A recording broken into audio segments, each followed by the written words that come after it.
نحمده ونصلي على رسول الكريم اما بعد فاعوذ بالله من الشيطان الرجيم بسم اللہ الرحمن الرحیم۔ جیسا کہ ابھی ماہ رمضان المبارک کا مہینہ چل رہا ہے، بہت ہی بابرکت مہینہ، برکتوں والا اور رحمتوں والا مہینہ ہے، اور جس کا یہ کہ پہلا عشرہ گزرنے والا ہے۔ پہلے عشرے کے بھی کچھ ہی دن باقی ہیں کہ پہلا عشرہ جو ہے وہ گزر جائے گا رمضان المبارک کا، اور بہت ہی خوش نصیب لوگ ہوتے ہیں کہ جن کی زندگی کے اندر بارہا رمضان المبارک کا مہینہ آتا ہے، اور یہ کہ ان لوگوں کو رمضان المبارک کے اندر رمضان المبارک کے روزے رکھنے کی اللہ تبارک و تعالیٰ کی طرف سے توفیق ملتی ہے۔ بہت ہی خوش نصیب ہیں وہ لوگ کہ جن کی زندگی میں بارہا رمضان المبارک آتا ہے، اور یہ کہ جس طریقے سے رمضان المبارک کا مہینہ آتا ہے، اور یہ کہ عبادت کرنے کا انسان کے اندر ایک شوق ہوتا ہے، مسلمان کے اندر ایک جذبہ لے کر آتا ہے مسلمان کہ رمضان المبارک کے اندر جو ہے وہ اپنے آپ کو عبادت کے لیے فارغ کرنا ہے۔ تو ایک عبادت اللہ تبارک و تعالیٰ نے روزے کی صورت میں رکھی ہے، اور ایک عبادت جو ہے وہ تراویح کی صورت میں اللہ تبارک و تعالیٰ نے مسلمانوں کے لیے رکھی ہے۔ دن کی عبادت بھی اللہ تبارک و تعالیٰ نے رمضان المبارک کے اندر رمضان کے روزے رکھے ہیں کہ یہ دن کی عبادت ہے۔ رات کی عبادت جو ہے وہ اللہ تبارک و تعالیٰ نے تراویح کی صورت میں رکھی ہے۔ مسلمانوں کو اللہ تبارک و تعالیٰ نے کس طریقے سے اعزاز بخشا، نوازا، اور یہ کہ اپنی نوازش سے مسلمانوں کو اللہ تبارک و تعالیٰ نے کس طریقے سے نوازا۔ رمضان ایک ہی چیز کا نام ہے،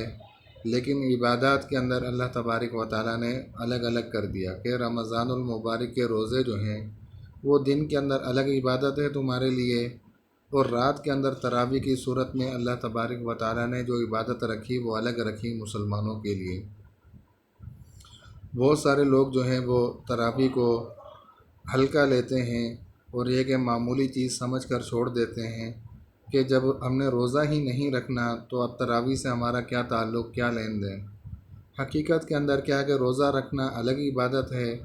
اور تراویح کا پڑھنا الگ عبادت ہے۔ ہاں، انسان کسی مجبوری کی وجہ سے اگر روزہ نہ بھی رکھ سکے یا نہ رکھنا چاہے، طبیعت ناساز ہو انسان کی، تو رات کی عبادت انسان کو چھوڑنی نہیں چاہیے، یہ سوچ کر کہ ہم نے روزہ تو رکھنا نہیں ہے، بھئی تراویح کیوں پڑھیں؟ اگر روزہ رکھنا ہوگا تو تراویح پڑھیں گے۔ یہ انسان کی کیا کہ ایک منفی سوچ ہے، جو انسان اس چیز کو چھوڑ دے کہ ہم نے دن میں روزہ تو رکھنا نہیں، رات کی بھی عبادت چھوڑ دیں۔ بلکہ یہ موقع انسان کی زندگی میں بارہا نہیں آتے، اور یہ کہ انسان کو جب اللہ تبارک و تعالیٰ کی طرف سے توفیق ملتی ہے تو انسان کو وہ کام کرنا چاہیے، اور انسان کو کیا کہ اپنا شوق اور جذبہ بھی دکھلانا چاہیے کہ اللہ تبارک و تعالیٰ نے اپنا رمضان المبارک کا مہینہ ہم پر جو بھیجا ہے، ہم اس کی صحیح معنی کے اندر خدمت کرنے والے ہوں۔ حضرت عائشہ صدیقہ رضی اللہ تعالی عنہ فرماتی ہیں کہ آپ صلی اللہ علیہ وسلم جو ہیں رمضان المبارک کے اندر نصف رات، یعنی رات کے آدھے حصے کے بعد حجرہ اماں عائشہ صدیقہ رضی اللہ تعالی عنہ سے باہر نکلے اور مسجد میں گئے، نماز شروع فرما دی آپ صلی اللہ علیہ وسلم نے۔ اب صحابہ کرام بھی کچھ موجود تھے، حاضرین جو بھی تھے صحابہ کرام، وہ بھی آپ صلی اللہ علیہ وسلم کی نماز کے اندر شریک ہو گئے، اور یہ کہ آپ صلی اللہ علیہ وسلم نماز ادا فرمائیں اور صحابہ کرام جو آپ صلی اللہ علیہ وسلم کے اوپر اپنی جانیں نشاور کرنے والے ہوں، اور یہ کہ وہ پیچھے رہ جائیں، یہ کیسے ناممکن سی بات ہے۔ تو آپ صلی اللہ علیہ وسلم کے ساتھ حضرات صحابہ کرام بھی جو ہیں وہ نماز کے اندر شامل حال ہوئے۔ اب آپ صلی اللہ علیہ وسلم کے ساتھ نماز ادا فرمائی، اور دوسرے دن کیا کہ اس چیز کا چرچا ہوا، صحابہ کرام نے لوگوں کے درمیان اس چیز کو پھیلانا شروع کیا کہ آپ صلی اللہ علیہ وسلم نے ہمیں رات جو ہے وہ نماز پڑھائی، ہم آپ صلی اللہ علیہ وسلم کے ساتھ رات نماز میں شریک ہوئے۔ اب دوسری رات جو ہے وہ اور صحابہ کرام جن کو پتہ چلا، صحابہ کرام نے بتلایا آپ صلی اللہ علیہ وسلم کی نماز کے بارے میں، تو اور زیادہ صحابہ کرام آ گئے، رات آدھی گزر چکی تھی، آپ صلی اللہ علیہ وسلم باہر تشریف لائے حجرہ مبارکہ سے، تو حاضرین جو بھی تھے وہ آپ صلی اللہ علیہ وسلم کے ساتھ نماز میں شریک ہوئے۔ تو اب یہ کہ دوسری رات بھی صحابہ کرام نے آپ صلی اللہ علیہ وسلم کے ساتھ تراویح ادا فرمائی۔ اب جو دوسری رات حاضرین تھے اس صبح کو پھر انہوں نے چرچا کیا صحابہ کرام کے درمیان کہ جو رات حاضر نہیں تھے ان کے درمیان یہ کہ باہم گفتگو ہوئی، آپ صلی اللہ علیہ وسلم کی نماز کے بارے میں بتلایا، تراویح کے بارے میں بتلایا حضرات صحابہ کرام نے۔ اب تیسری رات اور صحابہ کرام بھی جو تھے وہ آپ صلی اللہ علیہ وسلم کی نماز میں شریک ہونے کے لیے آ گئے۔ الغرض صحابہ کرام کا مجمع جو ہے وہ رات در رات جو ہے وہ بڑھتا رہا۔ اب 3 راتیں یہ نماز والا سلسلہ چلا۔ اب چوتھی رات کو جو اور صحابہ کرام بھی آئے تھے، جو پہلے سے بھی موجود تھے، جو پہلی رات میں، دوسری رات میں، تیسری رات میں اور پھر چوتھی رات میں اور بھی آئے، تو آپ صلی اللہ علیہ وسلم حجرہ مبارکہ سے باہر تشریف نہیں لائے۔ اب صحابہ کرام آپ صلی اللہ علیہ وسلم کے انتظار میں تھے۔ آپ صلی اللہ علیہ وسلم کو باہر سے آوازیں بھی دیتے رہے، لیکن آپ صلی اللہ علیہ وسلم باہر تشریف نہیں لائے۔ آپ صلی اللہ علیہ وسلم فجر کی نماز کے لیے باہر تشریف لائے۔ آپ صلی اللہ علیہ وسلم نے فجر کی نماز صحابہ کرام کو باجماعت ادا کروائی۔ نماز کے بعد آپ صلی اللہ علیہ وسلم حضرات صحابہ کرام کی طرف متوجہ ہوئے۔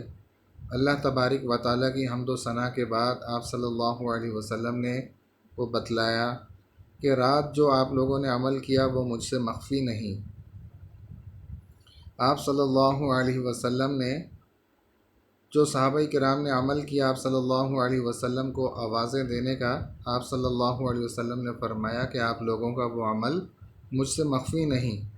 لیکن مجھے اس چیز کا اندیشہ تھا کہیں ایسا نہ ہو کہ میرے مستقل نمازیں پڑھانے کی وجہ سے، یعنی تراویح پڑھانے کی وجہ سے کہیں ایسا نہ ہو کہ اللہ تبارک و تعالیٰ کی طرف سے اس کی فرضیت کا حکم آ جائے اور تم لوگ اس کی فرضیت سے، اس کے ادا کرنے سے کیا کہ قاصر رہو۔ میں صرف اسی اندیشے کی وجہ سے کیا کہ باہر نہیں آیا، وگرنہ تو آپ صلی اللہ علیہ وسلم کو اس چیز کے بارے میں پتہ تھا کہ کہیں ایسا نہ ہو کہ اللہ تبارک و تعالیٰ کی طرف سے کیا کہ اس کی فرضیت کا حکم آ جائے، اور حضرات صحابہ کرام تو چلو ادا کرنے والے تھے، وہ تو ادا کر لیتے، لیکن آج کل کے دور کے اعتبار سے کہ جو شروع سے پڑھنے ہی نہیں جاتے، یا پھر کیا ہے کہ 4 پڑھ کر بھاگ جاتے ہیں، یا پھر 8 پڑھ کر چلے جاتے ہیں، یا پھر 12 رکعت تراویح پڑھ کر چلے جاتے ہیں، یا 16 پڑھ کر چلے جاتے ہیں، وہ حضرات پھر کیا کرتے ہیں ان چیزوں میں؟ تو اللہ تبارک و تعالیٰ نے بھی آپ صلی اللہ علیہ وسلم کی رہنمائی فرمائی،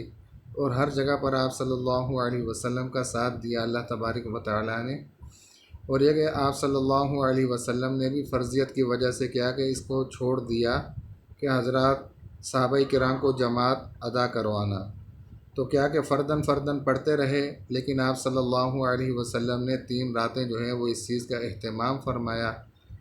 حضرات صحابہ کرام نے بھی جو ہے وہ اس چیز کی پابندی کی، لیکن فرض نہیں فرمائی۔ آپ صلی اللہ علیہ وسلم کی سنت ہے، یہ اللہ تبارک و تعالیٰ نے کیا کہ رات کی الگ عبادت رکھی ہے مسلمانوں کے لیے۔ اگر اللہ تبارک و تعالیٰ چاہتے تو اس کو بھی روزے کی عبادت میں شمار کر دیتے، لیکن اللہ تبارک و تعالیٰ نے امت کو نوازنے کے لیے اور امت کے اوپر کیا کہ احسان فرمانے کی وجہ سے اللہ تبارک و تعالیٰ نے اس کو کیا کہ رات کی عبادت الگ مستقل رکھا ہے کہ میرے بندے جو ہیں، جو مجھے راضی کرنے والے ہیں، وہ دن میں بھوکے پیاسے رہیں، روزے کی حالت میں رہیں اور رات کو میرے سامنے کھڑے ہوں۔ یہ ہوتی ہے اللہ تبارک و تعالیٰ کے ساتھ ایک راز و نیاز اور محبت و عقیدت کی بات کہ خوش نصیب ہیں وہ لوگ جو دن بھر روزہ رکھتے ہیں اور رات بھر اللہ تبارک و تعالیٰ کے سامنے کھڑے ہوتے ہیں، اور کھڑے ہونے سے ان کے کیا کہ کوئی بھی چیز مانے نہیں ہوتی یا کوئی ہچکچاہٹ نہیں ہوتی،